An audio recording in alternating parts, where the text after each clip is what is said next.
आओ दोस्तों, अगला लेसन पढ़े पाठ 10, जिसका शीर्षक है मीठी सारंगी। आओ पढ़े। एक गांव में एक सारंगी वाला आया। वह सारंगी बहुत अच्छी बजाता था। रात में जब उसने सारंगी बजाना शुरू किया तब गांव के बहुत से लोग इकट्ठे हो गए।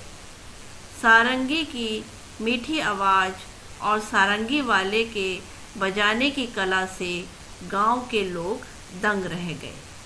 सब कहने लगे, कैसी मीठी सारंगी है। एक बार फिर से पढ़ते हैं, बताते हैं। एक गांव में एक बार सारंगी वाला आया। वह सारंगी बहुत अच्छी बजाता था। रात में जब उसने सारंगी एक वाद्य यंत्र है, बजाना शुरू किया तब गांव के बहुत से लोग इकट्ठे हो गए। मतलब लोग अब जमा हो गए गांव के। सारंगी की मीठी आवाज़ और सारंगी वाले के बजाने की कला, जो सारंगी की मीठी आवाज़ थी और वो जो सारंगी बजाने वाला जो इतनी मीठी बजाता था, उसमें जो हुनर था, गांव के लोग उसे देखकर दंग रह गए। दंग मतलब हैरान हो गए। सब लोग कहने लगे, कैसी मीठी सारंगी है।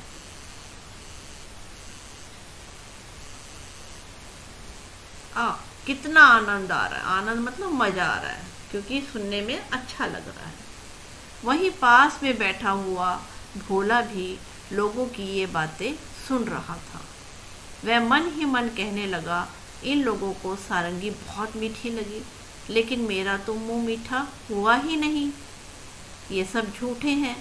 जब वो सब लोगों ने उसकी सारंगी सुनी और उसकी प्रशंसा की, बहुत मीठी है, तो भोला को लगा ये लोग सब जो सारंगी वाले को कह रहे हैं बहुत मीठी है सारंगी, ये सब झूठ बोल रहे हैं। वो चखने में सोच रहा है मीठी होगी। भोला थोड़ी देर बाद उसे सोचा कि शायद सारंगी वाले के पास बैठने से मुंह मीठा हो जाए। उसने देखा भोला ने कि सारंगी वाले के पास बैठ के लोग सुन रहे हैं, शायद इसलिए उनका मुंह मीठा हो गया हो। तो उसने सोचा कि मैं उसके पास जाके बैठूं। इसलिए वह सारंगी वाले के पास जाकर बैठ गया। इसलिए उसके नज़दीक जाकर वो बैठ गया। रात के 3-4 बजे जब सारंगी वाले ने गाना बजाना बंद कर दिया, जब उसने गाना बजाना बंद कर दिया, तब लोगों ने सारंगी वाले से कहा, महाराज, आपकी सारंगी बहुत मीठी है। हमें बड़ा ही आनंद आया। 2-4 दिन यहीं ठहरिए, मतलब यहाँ पर 2-4 दिन और रुक जाओ, ताकि हम सारंगी का और मजा ले सके। ये बातें सुनकर भोला मन ही मन झुंझलाया मतलब होता है बहुत उसे क्रोध आया, गुस्सा आया, और सोचने लगा ये लोग झूठ तो नहीं बोल सकते। और ये भी सोच रहा है ये लोग झूठ नहीं बोल सकते, सारंगी मीठी जरूर है, पर मुझे ना जाने स्वाद क्यों नहीं आया, मुझे मीठी का स्वाद क्यों नहीं आया। तब तक रात ज़्यादा हो गई थी। इस कारण लोग घर नहीं गए, वहीं चौपाल में सो गए। चौपाल मतलब जहाँ पर गांव के लोग इकट्ठे होते हैं, बातें करते हैं या मनोरंजन कुछ करते हैं, तो उसे चौपाल कहते हैं उस जगह को। सारंगी वाले ने भी सारंगी पर खोली चढ़ाई मतलब उसे कवर चढ़ा दिया, थैली चढ़ा दी, और उसे अपने सिरहाने रखकर सो गया। सिर के पास रखकर, सिरहाने मतलब सिर के पास रखकर खोली चढ़ाई जब उसको, और सिर के पास रखकर सो गया। पर भोला को चैन कहाँ था। चैन मतलब उसे तो आराम नहीं था भोला को।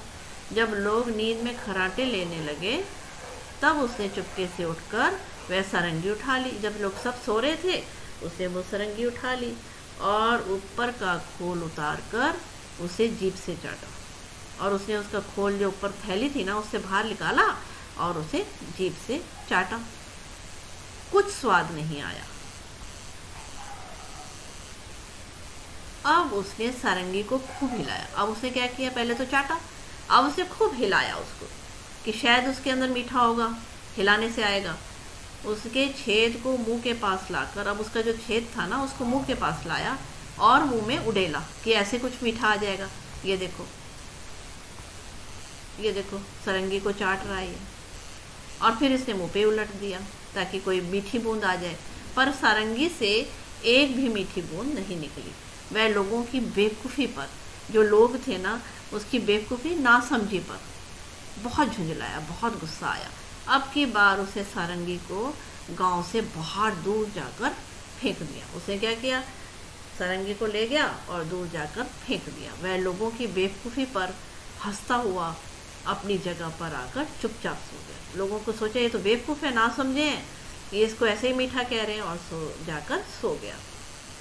सवेरा होने पर जब सारंगी अपनी जगह पर नहीं मिली तो सब लोग और सारंगी वाला बड़े दुखी हुए।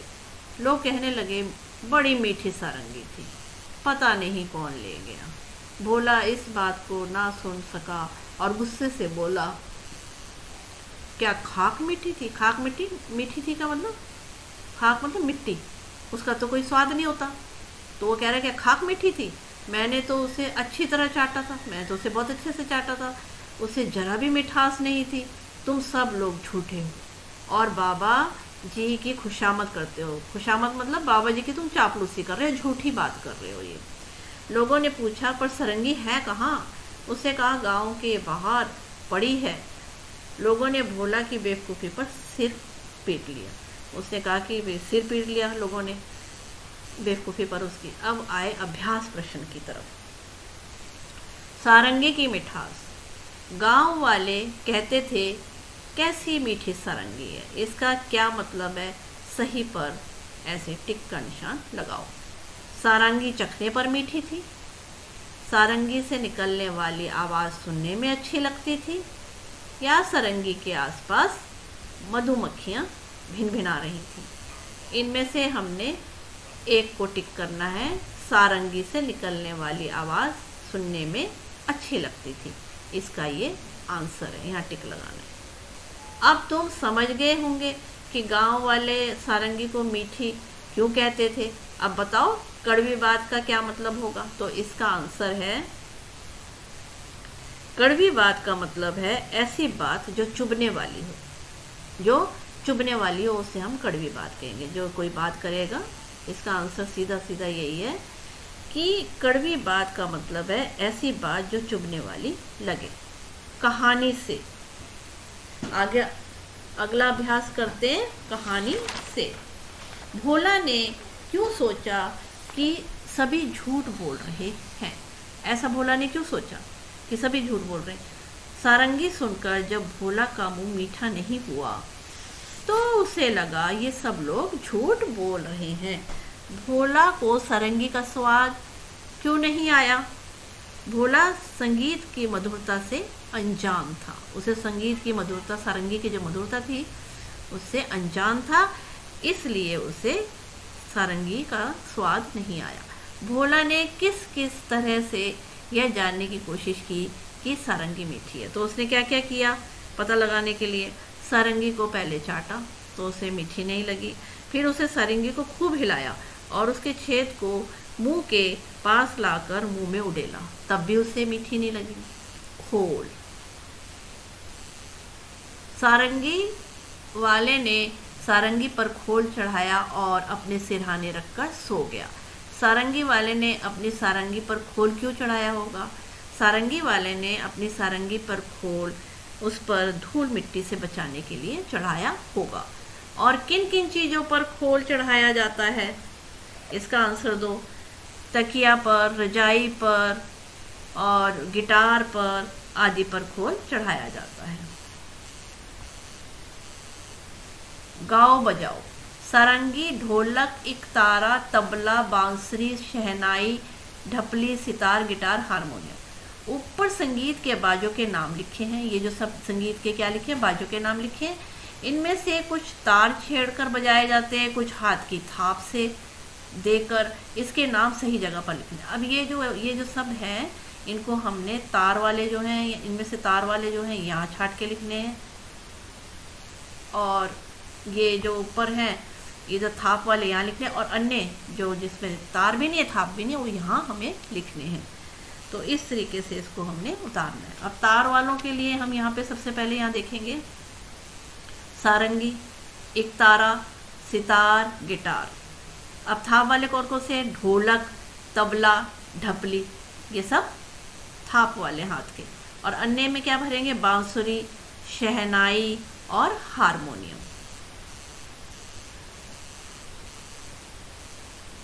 कुछ नाम बच भी गए होंगे, उन्हें अन्य में नीचे लिखें।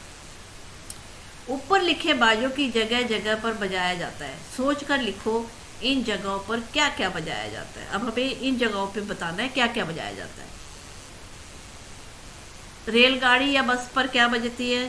ढपली या बांसुरी।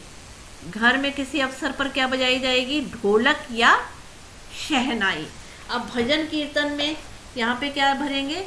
भजन कीर्तन में ढोलक भी होती है, हारमोनियम भी बजाया जाता है। स्कूल के किसी अवसर पर क्या बजाया जाता है? Guitar, tabla, harmonium.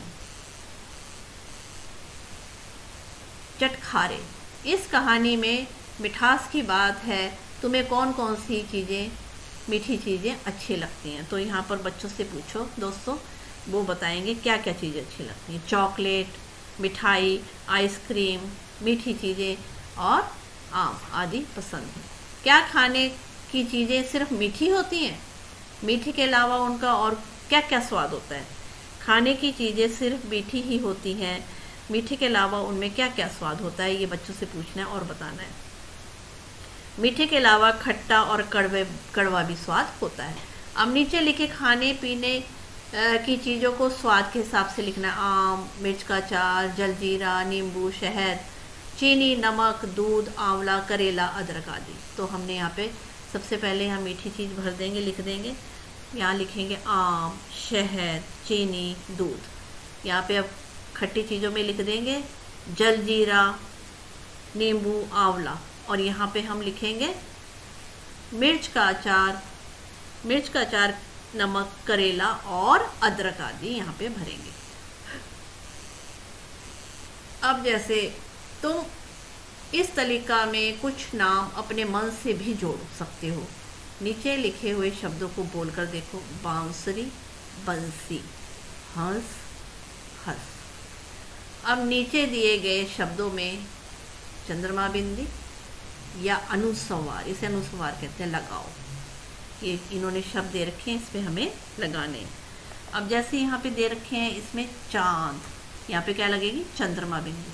और यहाँ पे बिंदी लगेगी चंदन। मंगलवार पे बिंदी लगेगी और मांगना में चंद्रमा बिंदी लगेगी। सुंदर में बिंदी लगेगी, सांप में चंद्रमा बिंदी लगेगी। अब आगे आओ इधर। झांसी, झांसी में यहाँ पर चंद्रमा बिंदी लगेगी और झंझट में डॉट लगेगी बिंदी, अनुस्वार लगेगा। कंकड़ में अनुस्वार लगेगा, कांपना में चंद्रमा बिंदी लगेगी। अंधा में यहाँ पे बिंदी लगेगी अनुस्वार और यहाँ पे चंद्रमा बिंदी लगेगी, आंधी। धन्यवाद दोस्तों। मीठी सारंगी पाठ 10। अब हम लिखकर बच्चों को पढ़ाएं, समझाएं अच्छे से। पहले हम शब्द अर्थ लेंगे, कठिन शब्द लेंगे, जिससे उनको लेसन समझने में भी आसानी होगी और क्वेश्चन आंसर में भी उन्हें आसानी होगी। पहले ये उनको ओरल पूछो, फिर ये उनको बोलो कि आप शब्द लिखो, वो अर्थ लिखेंगे, और हो सके तो वाक्य भी बनवाओ। शब्द अर्थ यानी कि वर्ड मीनिंग। सारंगी वाद्य यंत्र, एक बच्चों को बताओ दोस्तों ये एक वाद्य यंत्र है। मीठी मधुर, दंग हैरान, झुंझलाना दुखी होकर, क्रोध करना गुस्सा आना। खोली सामान रखने की थैली या कवर। चैन आराम। उडेला मतलब उलटना, बेवकूफ़ी ना समझी या मूर्खता। खाक मिट्टी। ये बच्चों से लिखवाएं, पहले आप सुने और फिर लिखवाएं। सारंगी की मिठास, गांव वाले कहते थे कैसी मीठी सारंगी है। इसका क्या मतलब है? सही पर टिक का निशान लगाएं। ये 3 ऑप्शन दे रखे हैं ना। सारंगी चखने पर मीठी थी, वो चख रहा था ना। सारंगी से निकलने वाली आवाज़ सुनने में अच्छी लगती थी। सारंगी के आसपास मधुमक्खियाँ भिनभिना रही थी। तो इसका आंसर है सेकंड वाला, सारंगी से निकलने वाली आवाज़ सुनने में अच्छी लगती थी। अब तुम समझ गए होंगे गांव वाले सारंगी को मीठी क्यों कहते थे। अब बताओ कड़वी बात का क्या मतलब है। कड़वी बात का मतलब है ऐसी बात जो चुभने वाली लगे। अगला अभ्यास कहानी से। भोला ने क्यों सोचा कि सभी झूठ बोल रहे हैं? सारंगी सुनकर जब भोला का मुंह मीठा नहीं हुआ तब उसने सोचा कि सभी झूठ बोल रहे हैं। ये इसका आंसर है। अगला क्वेश्चन, भोला को सारंगी का स्वाद क्यों नहीं आया? भोला, आंसर है भोला संगीत की मधुरता से अनजान था, इसलिए उसे सारंगी का स्वाद नहीं आया। ये इसका उत्तर है। अगला प्रश्न, भोला ने किस किस तरह से ये जानने की कोशिश की कि सारंगी मीठी है? आंसर, उत्तर इसका है सारंगी को जीभ से चाटा, सारंगी को खूब हिलाया और उसको छेद को मुंह के पास लाकर मुंह में उडेला। अगला अभ्यास खोल। सारंगी वाले ने सारंगी पर खोल चढ़ाया और अपने सिरहाने रखकर सो गया। सारंगी वाले ने सारंगी पर खोल क्यों चढ़ाया? इसका आंसर है, उत्तर है सारंगी को धूल मिट्टी से बचाने के लिए सारंगी पर खोल चढ़ाया। अगला प्रश्न, और किन किन चीज़ों पर खोल चढ़ाया जाता है? तकिया पर, गिटार पर, रजाई पर, और भी बच्चों से पूछो और भी लिख सकते हैं, आदि पर खोल चढ़ाया जाता है। अगला अभ्यास, गाओ बजाओ। सारंगी, ढोलक, इकतारा, तबला, बांसुरी, शहनाई, ढपली, सितार, गिटार, हारमोनियम। संगीत के बाजों के नाम लिखे हैं ये सब। इनमें से कुछ तार छेड़कर बजाए जाते हैं और कुछ हाथ की थाप से देकर। इसके नाम सही जगह पर लिखो। कुछ नाम बच भी गए होंगे, उन्हें अन्य पे लिखो। पहले यहाँ लिखो तार वाले, फिर यहाँ लिखो थाप वाले, फिर यहाँ लिखो अन्य। तो तार वाले कौन से हैं? इनमें से ऊपर से छांटने हैं। सारंगी, एकतारा, सितार, गिटार। थाप वाले ढोलक, तबला, ढपली। अन्य में आएगा बांसुरी, शहनाई, हारमोनियम। अगली तरफ देखते हैं। सारंगी, ढोलक, एकतारा, तबला, बांसुरी, शहनाई, ढपली, सितार, गिटार, हारमोनियम। ऊपर लिखे वालों की जगह जगह पर बजाया जाता है। ठीक है, तो सोच कर लिखो इन चीज़ों पर कहाँ कहाँ बजाया जाता है। और रेलगाड़ी या बस पर क्या बजाते हैं? ढपली या बांसुरी। घर पर किसी अवसर पर ढोलक और शहनाई बजाई जाती है। अब ये भजन कीर्तन में क्या बजाया जाता है? ढोलक होती है, हारमोनियम बजाया जाता है। स्कूल के किसी अवसर पर गिटार, हारमोनियम, तबला। अगला अभ्यास, चटखारे। इस कहानी में मिठास की बात है। तुम्हें कौन कौन सी चीज़ें अच्छी लगती हैं? मुझे चॉकलेट, आइसक्रीम, मिठाई, मीठी चीज़ें अच्छी लगती हैं। इसके अलावा बच्चों को और दोस्तों कोई चीज़ पसंद है वो इसमें ऐड करें। क्या खाने की चीज़ें सिर्फ मीठी ही होती हैं? मीठे के अलावा उनका क्या क्या स्वाद होता है? खाने की चीज़ें सिर्फ मीठी नहीं होती। इसका आंसर है मीठे के अलावा खट्टा और कड़वा स्वाद भी होता है। अगला प्रश्न, अब नीचे लिखे खाने पीने की चीज़ों को स्वाद के हिसाब से लगाओ। आम, मिर्च का अचार, जलजीरा, नींबू, शहद, चीनी, नमक, दूध, आंवला, करेला, अदरक आदि। अब यहाँ पे हमने लगाना है। मीठी चीज़ों को हम लगाएंगे आम, शहद, चीनी, दूध। खट्टी चीज़ों में लगाएंगे जलजीरा, नींबू, आंवला। यहाँ पे लगाएंगे मिर्च का अचार, नमक, करेला। अगला प्रश्न, नीचे लिखे शब्दों को बोलकर देखो। बच्चों को बोलो, इनको प्रोनाउंस करें, बोले। बांसुरी, बंसी, हंस, हंस। अब नीचे दिए गए शब्दों में चंद्रमा बिंदी या अनुस्वार लगाओ। इसे अनुस्वार कहते हैं। अब देखो यहाँ पे पुस्तक खोलो, अपना पार्ट 10 खोलो, उसमें पीछे अभ्यास में जाओ। वहाँ पे ये शब्द दिए गए हैं और शब्द के अनुसार चंद्रमा बिंदी और अनुस्वार लगाना है। चांद पे चंद्रमा बिंदी लगेगी, चंदन पे अनुस्वार लगेगा, मंगलवार पे अनुस्वार लगेगा, मांगना पे चंद्रमा बिंदी लगेगी, सुंदर में अनुस्वार लगेगा, सांप में चंद्रमा बिंदी लगेगी, झांसी में चंद्रमा बिंदी लगेगी, झंझट में अनुस्वार लगेगा, कक्कड़ में अनुस्वार लगेगा, कांपना में चंद्रमा बिंदी लगेगी, अंधा में अनुस्वार लगेगा, आंधी में चंद्रमा बिंदी लगेगी। धन्यवाद दोस्तों।